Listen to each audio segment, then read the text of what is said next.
오늘 하나님께서 저에게 주시는 말씀은 빌립보서 1장 3절에서 6절까지의 말씀입니다. 나는 여러분을 생각할 때마다 나의 하나님께 감사를 드립니다. 내가 기도할 때마다 여러분 모두를 위하여 늘 기쁜 마음으로 간구합니다. 여러분이 첫날부터 지금까지 복음을 전하는 일에 동참하고 있기 때문입니다. 선한 일을 여러분 가운데서 시작하신 분께서 그리스도 예수의 날까지 그 일을 완성하시리라고 나는 확신합니다. 제가 사실 설교 원고에 굉장히 충실하는 사람인데,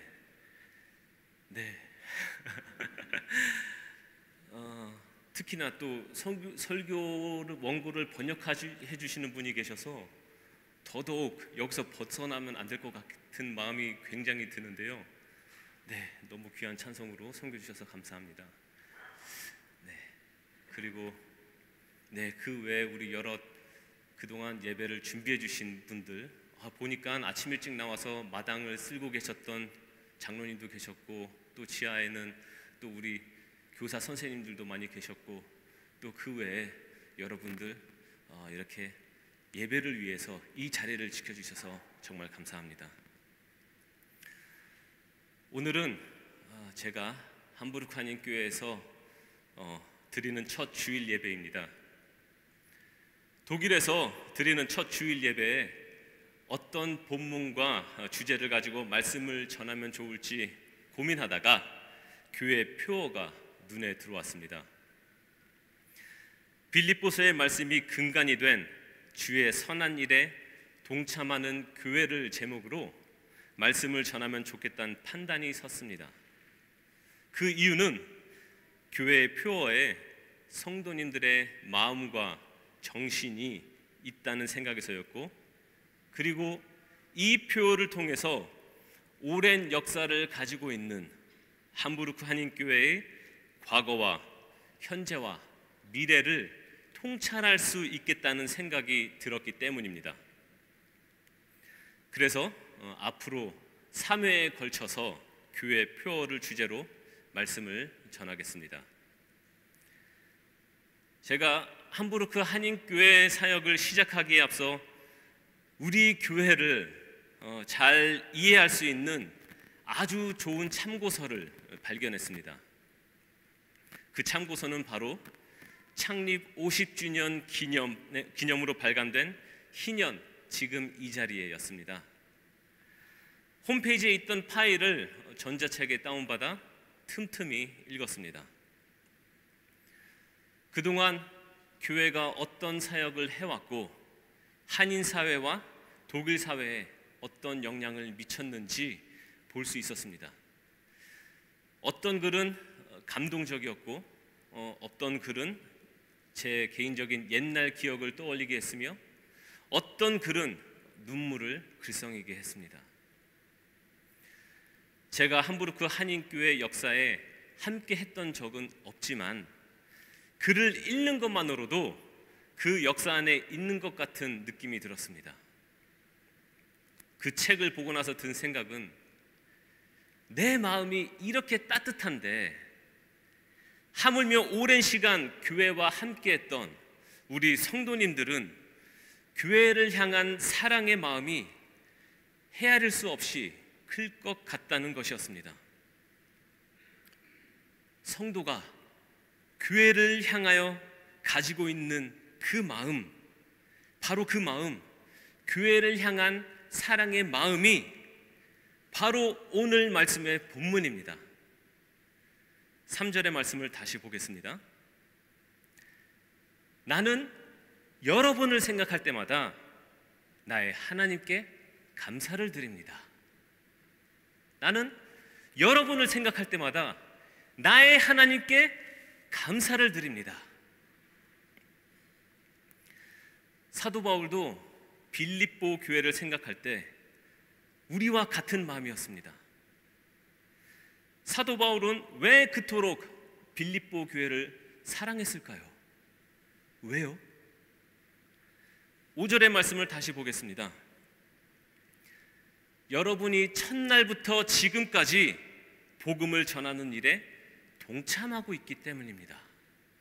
처음부터 지금까지 복음을 전하는 일에 동참. 빌립보 성도들이 복음을 들은 첫날부터, 교회가 세워진 첫날부터 사도 바울과 함께 복음에 동참했기 때문입니다. 그 마음 잘 이해되시지 않습니까? 네, 우리 함부르크한인 교회는 그 마음 잘 이해하실 것 같아요. 아마 함부르크 한인교회가 세워진 첫날부터 여기에 계신 분들도 사도 바울의 마음을 100% 이해하실 거라 생각합니다.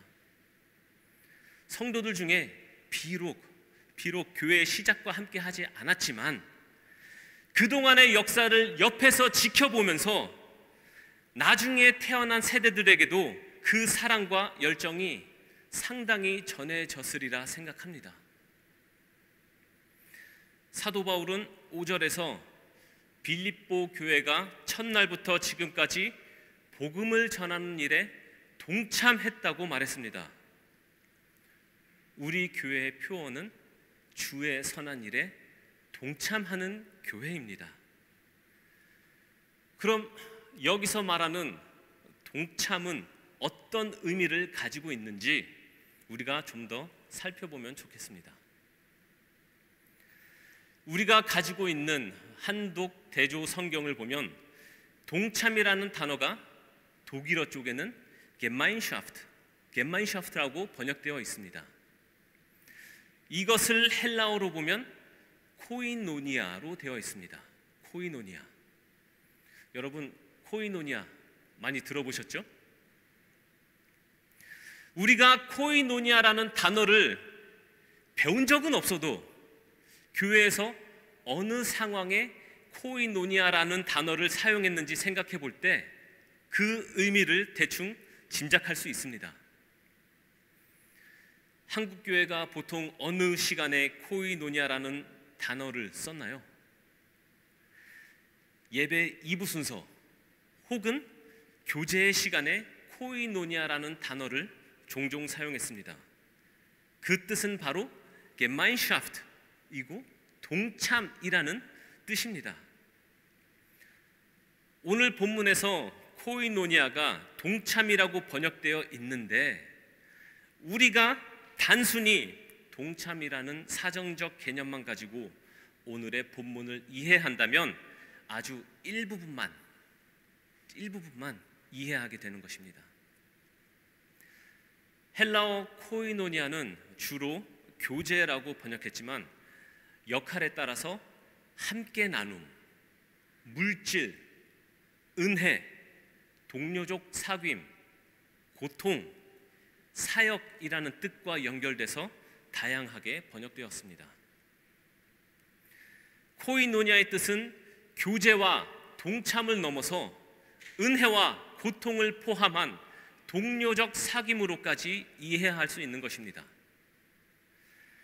그렇다면 바울이 빌립보 성도들과 첫날부터 지금에 이르기까지 복음을 전하는 일에 코이노니아 했다, 복음을 전하는 일에 코이노니아 했다는 의미를 더 확장하여 해석하고 이해할 수 있는 것입니다. 내가 너와 코이노니아 했다, 네가 나와 코이노니아 했다는 뜻은 내가 너와 은혜를 나눴고 고통을 나눴고 물질을 나눴고 동료적 사귐이 있었다는 것으로 이해할 수 있습니다. 이것이 바로 동참에 포함된 의미입니다. 그러므로 우리 교회의 표어인 주의 선한 일에 동참하는 교회란 이것입니다. 주님께서 우리에게 명령하신 일에 우리가 은혜를 나누고 고통을 나누고 물질을 나누며 교제하며 동참하는 것으로 이해해야 하는 것입니다. 지난 희년의 역사를 돌아봤을 때 우리 교회는 주의 선한 일에 적극적으로 동참했었다는 것을 확인할 수 있었습니다. 적어도 저는 그 기념적으로 발간된 그 책을 통해서 충분히 확인했습니다. 희년의 역사에는 은혜가 있었고 물질의 나눔이 있었고 고통의 나눔이 있었고 교제가 있었고 동참이 있었기 때문입니다. 그래서 희년 책을 읽을 때 그것이 감동이 되었고 기쁨이 되었고 눈물이 되었습니다. 마치 사도 바울이 빌립보 교회를 향하여 편지를 쓸 때 바로 우리의 이런 마음이지 않을까 하는 생각마저 들었습니다. 맞아, 사도 바울이 이런 마음이었겠지. 우리가 느꼈던 이런 마음이었겠지. 3절을 우리 다 같이 다시 보실까요? 사도 바울의 마음을 가지고 옆에 사람에게 이렇게 말하면 좋겠습니다. 나는 여러분을 생각할 때마다 나의 하나님께 감사를 드립니다. 우리 다 같이 한번 해볼까요? 저를 따라서 나는 여러분을 생각할 때마다 나의 하나님께 감사를 드립니다. 아멘.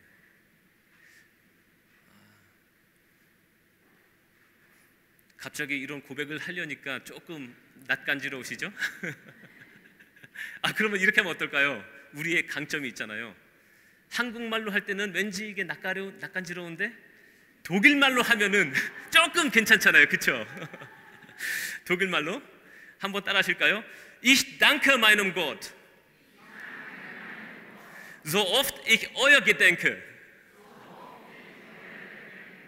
네, 훨씬 낫죠?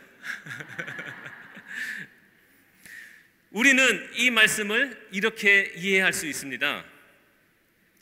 내가 여러분을 생각할 때 하나님께 감사할 수밖에 없습니다. 내가 교회를 위해 기도할 때 하나님께 감사할 수밖에 없습니다.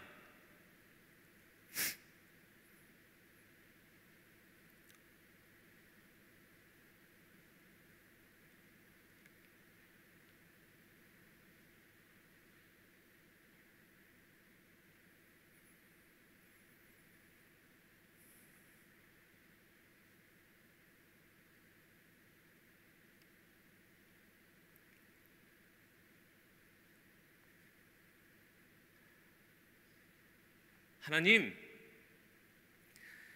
제가 교회를 생각하면 제 입에서 감사가 흘러나옵니다. 왜냐하면 지난 과거의 시간은 은혜의 시간이었고 고통의 시간이었고 나눔의 시간이었고 그 모든 것에 동참의 시간이었기 때문입니다. 그 모든 시간이 하나님의 시간이었기 때문입니다. 그리고 이 모든 선한 일을 우리 안에서 시작하신 분이 하나님이시다는 것입니다. 그리고 이 교제의 동참은 예수님 다시 오실 때까지 계속 될 것이라는 것입니다. 그러므로 우리 교회의 역할은, 우리 성도의 역할은, 우리 모두의 역할은 모두를 위하여 기쁜 마음으로 간구하는 것입니다. 모두를 위하여 기쁜 마음으로 기도하는 것입니다. 즉, 기도가 우리의 중심의 역할이라는 것입니다. 예수님은 요한복음 17장에서 하나님께 이렇게 기도하셨습니다. 하나님을 믿는 사람들이 하나가 되어서, 하나님을 믿는 사람들이 하나가 되어서 마치 내가 아버지와 하나인 것 같이 하나 되게 하여 주시옵소서. 그래서 아버지께서 나를 사랑하신 그 사랑이 동일하게 그들 안에도 있고 나도 그들 안에 있게 하여 주시옵소서. 예수님께서 말씀하신 사랑은 한 하나님을 알고 믿는 하나됨의 사랑이었습니다.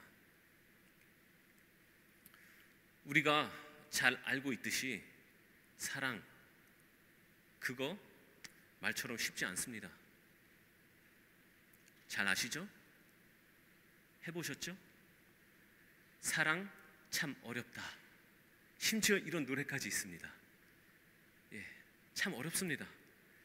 그러남에도 불구하고 예수님은 성도가 사랑으로 하나 되기 위해 기도하셨습니다. 사랑으로 하나 되기 위한 기도. 그 사랑을 통하여 하나님을 알아보기를 원하셨습니다. 이것이 예수님께서 우리를 위해 하나님께 드린 기도였습니다. 사랑을 통한 하나님을 알아봄. 우리는 사랑을 알아보기 어려운 세상에 살고 있지만 예수님은 십자가 위에서 우리에게 사랑을 보여주셨습니다. 우리는 사랑을 알아보기 어려운 세상에 살고 있지만 바울과 빌립보 교회는 바울과 빌립보 교회가 서로에게 보여준 사랑을 통해서 성도와 성도의 사랑을 알아볼 수 있었습니다. 저희 가정이 지난 월요일에 독일에 도착했습니다. 많은 성도님께서 공항으로 마중 나와 주셨고 집에서는 더 많은 성도님께서 동참하여 맛있는 음식과 함께 환영해 주셨습니다. 이로써 저희 가정은 큰 사랑의 은혜로 동참하게 되었습니다. 저희도 그 사랑에 이제 동참하게 된 거예요. 큰 은혜와 사랑을 받습니다. 바울과 빌립보 교회는 은혜와 고통과 물질을 나눌 줄 아는 동료적 사귐이 있었습니다. 그리고 바울은 빌립보 성도를 생각할 때마다 하나님을 향한 감사를 드렸습니다. 기도할 때마다 마음에 기쁨이 넘쳤다고 했습니다. 내가 빌립보 교회를 생각하면서 기도하는데 기쁨이 나옵니다. 이렇게 기도했다는 거예요.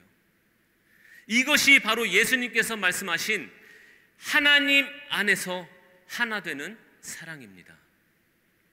우리 다 같이 서로에게 이렇게 외쳐볼까요? 다시 한번. 네, 무티 이럴 때 쓰죠. 여러분은 나의 기도 제목입니다. 교회는 나의 기도 제목입니다. 이 세상은 나의 기도 제목입니다.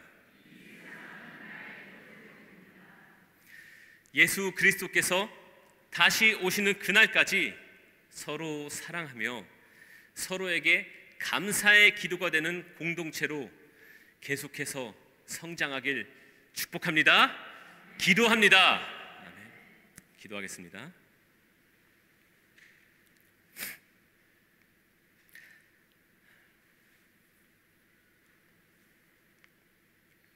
하나님 감사합니다. 우리에게 귀한 공동체를 허락하시고 이 공동체 안에서 하나님의 사랑을 보게 하시니 감사합니다. 이 모든 순간을 통하여서 하나님의 사랑을 알아차리고 볼 수 있는 눈이 떠지게 하여 주시옵소서.